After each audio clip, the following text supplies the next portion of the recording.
ಅಧಿಕಾರ ಸಮಾಜದ ಒಳ್ಳೆಯ ವ್ಯಕ್ತಿಗಳ ಕೈಯಲ್ಲಿರಬೇಕು. ಶ್ರೀ ರಂಭಾಪುರಿ ಜಗದ್ಗುರುಗಳು. ಅಧಿಕಾರ ಎಂಬುದು ಒಳ್ಳೆಯ ಸಚ್ಚಾರಿತ್ರವಂತ ವ್ಯಕ್ತಿಗಳ ಕೈಯಲ್ಲಿರಬೇಕು. ಅಂಥವರು ಮಾತ್ರ ಸಮಾಜಕ್ಕೆ ಒಳ್ಳೆಯದು ಮಾಡಲು ಸಾಧ್ಯ. ಮುದ್ದೇಬಿಹಾಳ ಶಾಸಕರಾದ ಅಪ್ಪಾಜಿ ನಾಡಗೌಡರು ಈ ನಾಡು ಕಂಡ ಸರಳ ಸಜ್ಜನ ರಾಜಕಾರಣಿ. ಅವರು ಇನ್ನಷ್ಟು ಜನರ ಸೇವೆ ಮಾಡಲು ಅವರಿಗೆ ಸಚಿವ ಸ್ಥಾನ ಸಿಗಬೇಕೆಂಬುದು ನಮ್ಮ ಒತ್ತಾಸೆಯಾಗವಿದೆ ಎಂದು ಬಾಳೆಹೊನ್ನೂರಿನ ಶ್ರೀಮದ್ ರಂಭಾಪುರಿ ಜಗದ್ಗುರು ಮಹಾಸನ್ನಿಧಿಯವರು ಹೇಳಿದರು. ದೇವರಹಿಪ್ಪರಗಿ ಮತಕ್ಷೇತ್ರದ ಯಾಳವಾರ ಗ್ರಾಮದಲ್ಲಿ ಶ್ರೀ ಸೋಮೇಶ್ವರ ವಿದ್ಯಾವರ್ಧಕ ಸಂಘದ ಪ್ರೌಢಶಾಲೆಯ ನೂತನ ಕಟ್ಟಡ ಹಾಗೂ ವಿದ್ಯಾರ್ಥಿ ನಿಲಯ ಉದ್ಘಾಟನೆ ಮತ್ತು ಸುವರ್ಣ ಮಹೋತ್ಸವ ಸಮಾರಂಭದ ದಿವ್ಯ ಸಾನ್ನಿಧ್ಯ ವಹಿಸಿ ಅವರು ಭಾನುವಾರ ಆಶೀರ್ವಚನ ನೀಡಿದರು. ಶಿಕ್ಷಣ ಸಂಸ್ಥೆಗಳನ್ನು ಕಟ್ಟಿಬೆಳೆಸುವುದು ಸುಲಭವಾದ ಕಾರ್ಯವಲ್ಲ. ಆದರೆ ಈ ಸಣ್ಣ ಗ್ರಾಮದಲ್ಲಿ ಶ್ರೀ ಸೋಮೇಶ್ವರ ವಿದ್ಯಾವರ್ಧಕ ಸಂಘವನ್ನು ಸ್ಥಾಪಿಸಿ ಅದರ ಸುವರ್ಣ ಮಹೋತ್ಸವವನ್ನು ಆಚರಿಸುತ್ತಿರುವುದು ಹೆಮ್ಮೆಯ ವಿಷಯವಾಗಿದೆ.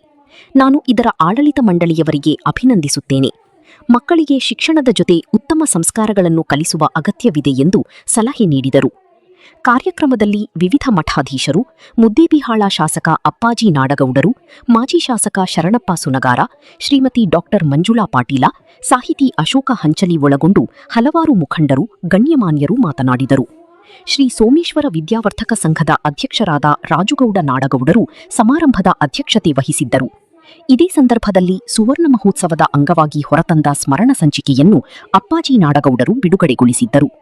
ವೇದಿಕೆಯಲ್ಲಿ ಬಿಜೆಪಿ ಮಾಜಿ ಶಾಸಕ ಸೋಮನಗೌಡ ಪಾಟೀಲ, ಅರುಣ ಶಹಾಪುರ, ಮುಖಂಡರಾದ ಬಸನಗೌಡ ಪಾಟೀಲ, ಬಿಬಿ ಪಾಟೀಲ ಲಿಂಗದಳ್ಳಿ, ಚೀನಗೌಡ ಪಾಟೀಲ, ಆನಂದಗೌಡ ದೊಡಮನಿ, ಶಿವಾನಂದ ದೇಸಾಯಿ, ಸಂಘದ ಪದಾಧಿಕಾರಿಗಳು, ವಿವಿಧ ರಾಜಕೀಯ ಮುಖಂಡರು, ಸಂಘ ಸಂಸ್ಥೆಗಳ ಮುಖ್ಯಸ್ಥರು ಹಾಗೂ ವಿದ್ಯಾರ್ಥಿಗಳು ಉಪಸ್ಥಿತರಿದ್ದರು. ಮಧ್ಯಾಹ್ನದ ನಂತರ ಗುರುವಂದನಾ ಹಾಗೂ ಹಿರಿಯ ವಿದ್ಯಾರ್ಥಿಗಳ ಸ್ನೇಹ ಸಮಾಗಮ ಕಾರ್ಯಕ್ರಮ ಜರುಗಿತು. ವರದಿ ಡಿಕೆ ನ್ಯೂಸ್. ಈಗ ಸೋದರಿಯಾದಂಥವರು ಶಿಕ್ಷಣದ ಮಹತ್ವ ಏನನ್ನೋದನ್ನ ಬಹಳ ಮನಮುಟ್ಟುವ ರೀತಿಯಲ್ಲಿ ನಿಮಗೆಲ್ಲರಿಗೂ ತಿಳಿಸಿದ್ದಾರೆ. ಶಿಕ್ಷಣ ಅಂದ್ರೆ ಕೇವಲ ಪುಸ್ತಕ ಓದುವುದಲ್ಲ, ಶಿಕ್ಷಣ ಅಂದ್ರೆ 4 ಅಕ್ಷರ ಕಲಿಯುವುದಲ್ಲ, ಶಿಕ್ಷಣ ಅಂದ್ರೆ ಕೇವಲ ಎಂಜಿನಿಯರ್ ಆಗೋದಾಗ್ಲಿ, ಡಾಕ್ಟರ್ ಆಗೋದಾಗ್ಲಿ, ವಕೀಲರಾಗೋದಾಗ್ಲಿ, ರಾಜಕಾರಣಿ ಆಗೋದಾಗ್ಲಿ, ಇದು ಕೇವಲ ಅಕ್ಷರದ ಜ್ಞಾನವನ್ನ ಪಡೆದು ಶಿಕ್ಷಣವನ್ನು ಪಡೆದು ಹುದ್ದೆಯನ್ನು ಪಡಿತಕ್ಕಂಥದ್ದು ಮಾತ್ರ ಅಲ್ಲ. ಆ ಶಿಕ್ಷಣಕ್ಕೆ ನಿಜವಾದ ಒಂದು ಅರ್ಥ ಬರಬೇಕಾದ್ರೆ ಮನುಷ್ಯರಲ್ಲಿ ಒಂದು ಸಂಸ್ಕಾರ ಬರಬೇಕು. ಅದೇ ಇವತ್ತು ರಂಭಾಪುರಿ ಪೀಠದ ಮೂಲ ಘೋಷಣೆ. ಇದನ್ನು ಅರ್ಥ ಮಾಡ್ಕೊಳ್ಳಿ. ಮೂಲ ಘೋಷಣೆ ಏನ್ ಘೋಷಣೆ? ರಂಭಾಪುರಿ ಪೀಠದಿಂದ ಇರ್ತಕ್ಕಂಥದ್ದು ಮಾನವ ಧರ್ಮಕ್ಕೆ ಕಲ್ಯಾಣ ಅನ್ನುವಂಥ ಮಾತನ್ನ ನೀವು ಯಾರು ಕೂಡ ಬರೀತಕ್ಕಂಥದ್ದು. ಮಾನವ ಧರ್ಮಕ್ಕೆ ಜಯವಾಗಲಿ. ಅರ್ಥ ನಾವೆಲ್ಲರೂ ಒಂದಾಗಿ ಆ ಒಂದು ದೃಷ್ಟಿಯಿಂದ ನಾವು ಬಾಳೋದಾದ್ರೆ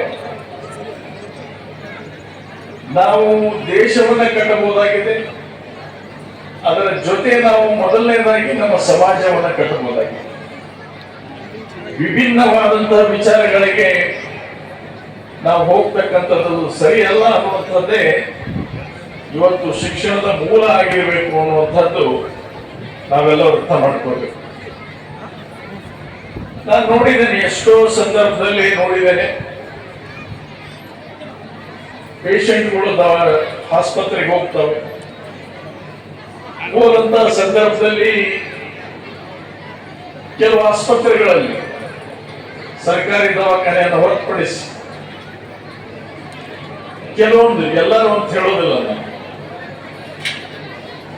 ಏನ್ರಿ 4 ಲಕ್ಷ ಖರ್ಚಾಗುತ್ತೆ, 2 ಲಕ್ಷ ಖರ್ಚಾಗುತ್ತೆ, ಅಡ್ವಾನ್ಸಿಗೆ ಇಷ್ಟು ಕಟ್ಟ್ರಿ ಅಂತ ಹೇಳ್ತಾರೆ.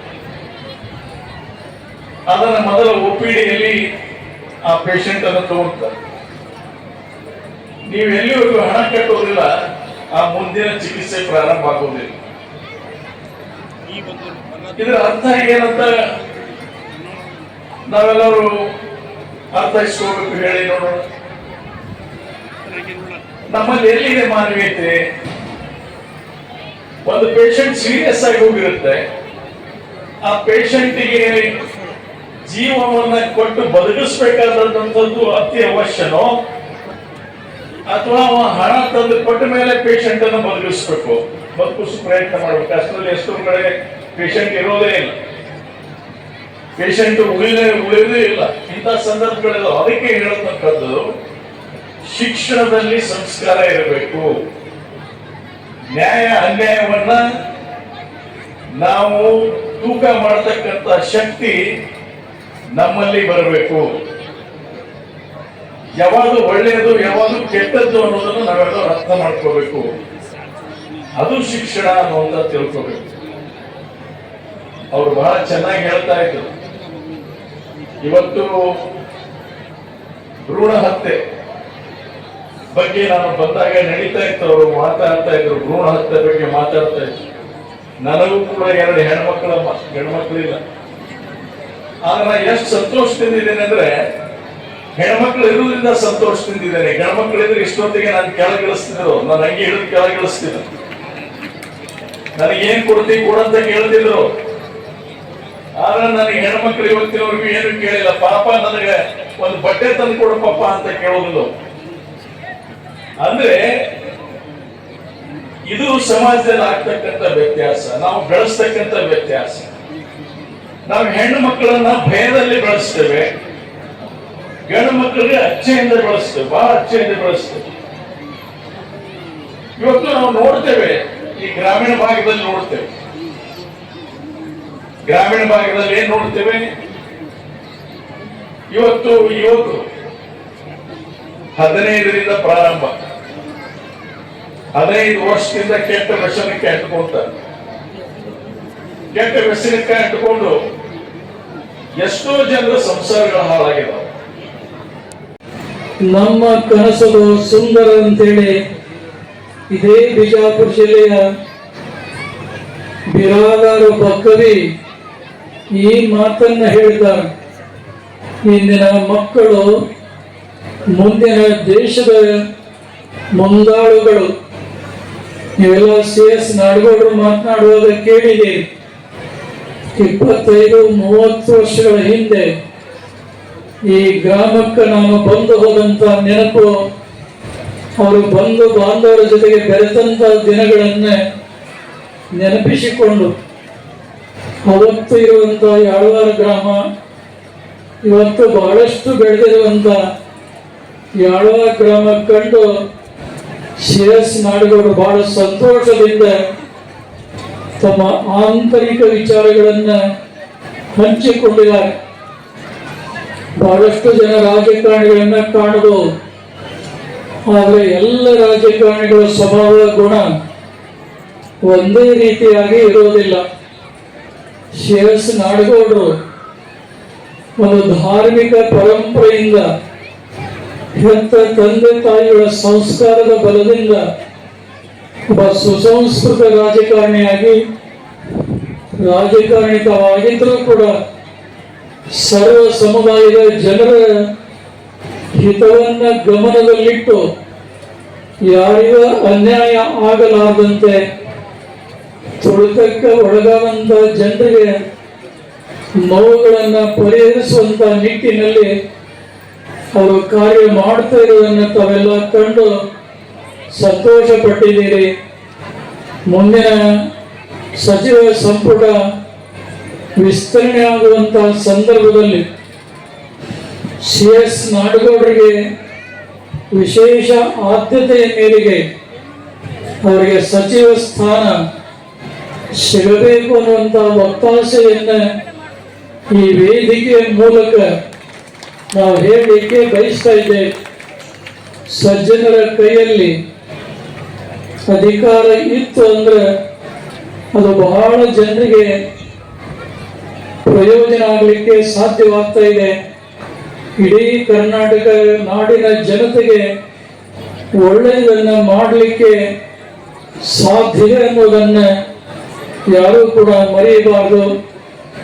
ಏನು ಸೋಮೇಶ್ವರ ವಿದ್ಯಾವರ್ಧಕ ಸಂಘ ಅಧ್ಯಕ್ಷರು ಯಾರೇ ಇರಲಿ, ಆದರೆ ಇಲ್ಲಿಯ ಜನರ ಸ್ವಭಾವ ಏನು ಅಂದ್ರೆ ಯಾರೇ ಅಧ್ಯಕ್ಷರಾಗಿದ್ರು ಎಲ್ಲ ನಿರ್ದೇಶಕ ಮಂಡಳಿಯವರು ಒಕ್ಕಟ್ಟಿನಿಂದ ಒಳ್ಳೆಯ ರೀತಿಯಿಂದ ಸಂಸ್ಥೆ ನೀವು ಬೆಳೆಸಿಕೊಂಡು ಬಂದಿದ್ದೀರಲ್ಲ, ಇದನ್ನು ಎಷ್ಟು ಕೊಂಡಾಡಿದ್ರೂ ಬಹಳ ಕಡಿಮೆಯಾಗಿದೆ.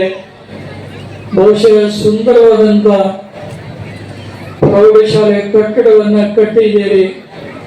ಕೊಠಡಿಗಳು ಕಡಿಮೆ ಆದ ಕಾರಣ ಮತ್ತೆ ಹೆಚ್ಚುವರಿಯಾಗಿ ಇವತ್ತು ಅನೇಕ ಪ್ರೌಢಶಾಲೆಯ ಕೊಠಡಿಗಳನ್ನು ಕಟ್ಟಿಸಿ ಉದ್ಘಾಟನೆ ಮಾಡಿಸಿದ್ದೀರಿ. ಇನ್ನೊಂದೆಡೆ ಬಡ ವಿದ್ಯಾರ್ಥಿಗಳಿಗೆ, ಗ್ರಾಮೀಣ ಭಾಗದಿಂದ ಬರುವಂಥ ವಿದ್ಯಾರ್ಥಿಗಳಿಗೆ ಅನುಕೂಲ ಆಗಲಿ ಅಂತೇಳಿ ಉಚಿತ ವಿದ್ಯಾರ್ಥಿ ನಿಲಯವನ್ನು ಸ್ಥಾಪಿಸಿ ಇವತ್ತು ಅದಕ್ಕೂ ಕೂಡ ಸ್ವಂತ ಸುಂದರವಾದಂಥ ಕಟ್ಟಡವನ್ನು ಮಾಡಿ ಇವತ್ತು ಜಗದ್ಗುರುಗಳಿಂದ ತಾವೇನು ಉದ್ಘಾಟನೆ ಮಾಡಿಸಿದ್ದೀರಿ, ಈ ಎರಡೂ ಕಾರ್ಯವೂ ಕೂಡ ಶ್ರೀ ಸೋಮೇಶ್ವರ ವಿದ್ಯಾವರ್ಧಕ ಸಂಘದ ಸುವರ್ಣ ಮಹೋತ್ಸವಕ್ಕೆ ಹೊನ್ನ ಕಳಸವನ್ನ ಇಟ್ಟಂತೆ ಆಗಿದೆ ಅನ್ನುವಂಥ ಹರುಷವನ್ನು ಈ ಸಂದರ್ಭದಲ್ಲಿ ವ್ಯಕ್ತಪಡಿಸ್ತಾ ಇದ್ದೇವೆ. ಮುಂದೊಂದು ದಿನ ಈ ಸಂಸ್ಥೆ ಅಮೃತ ಮಹೋತ್ಸವ, ಶತಮಾನೋತ್ಸವ ಆಚರಿಸಿಕೊಳ್ಳುವಂಥ ಸೌಭಾಗ್ಯ ಪ್ರಾಪ್ತಿಯಾಗಲಿ. ಸಂಘದ ಎಲ್ಲ ಪದಾಧಿಕಾರಿಗಳು ಪರಸ್ಪರ ನಂಬಿಕೆ ವಿಶ್ವಾಸದಿಂದ ಈ ಶಿಕ್ಷಣ ಸಂಸ್ಥೆಯನ್ನು ಹೆಚ್ಚು ಹೆಚ್ಚು ಬೆಳೆಸಿಕೊಂಡು ಬರುವಂಥ ನಿಟ್ಟಿನಲ್ಲಿ ತಾವೆಲ್ಲ ಕಾರ್ಯಪ್ರವೃತ್ತರಾಗ್ತೀರಿ ಅನ್ನುವಂಥ ಆತ್ಮವಿಶ್ವಾಸ ರಂಭಾಪುರಿ ಜಗತ್ತೊಳಗಿದೆ. ಒಂದು ಸಂಸ್ಥೆ ಪ್ರಬಲವಾಗಿ ಬೆಳಿಬೇಕಾದ್ರೆ 3 ಜನರು ಬಹಳ ಮುಖ್ಯ. ಸಂಸ್ಥೆಯನ್ನ ಕಟ್ಟಿದವರು ಒಂದು ಭಾಗ ಆದರೆ ಆ ಸಂಸ್ಥೆಯಲ್ಲಿ ಓದುವಂತ ವಿದ್ಯಾರ್ಥಿಗಳು ಮತ್ತು ಆ ವಿದ್ಯಾರ್ಥಿಗಳನ್ನ ಪಾಲಕ ಪೋಷಕರು ಆ ಶಾಲೆಗೆ ಕಳಿಸುವಂಥದ್ದು ಮತ್ತೊಂದು ಭಾಗ. ಇನ್ನೊಂದು ಭಾಗ ಆ ಶಾಲೆಯಲ್ಲಿ ವಿದ್ಯಾರ್ಥಿಗಳಿಗೆ ಪಾಠ ಮಾಡುವಂತ ಶಿಕ್ಷಕರ ಜವಾಬ್ದಾರಿ ಬಹಳ ದೊಡ್ಡದು. ಇವತ್ತು ಉತ್ತಮವಾದಂಥ ಶಿಕ್ಷಕರು ಆ ಮಕ್ಕಳ ಭವಿಷ್ಯವನ್ನು ರೂಪಿಸುವುದರಲ್ಲಿ ಅವರ ಪಾತ್ರ ಬಹಳಷ್ಟು ದೊಡ್ಡದಿರ್ತಾ ಇದೆ.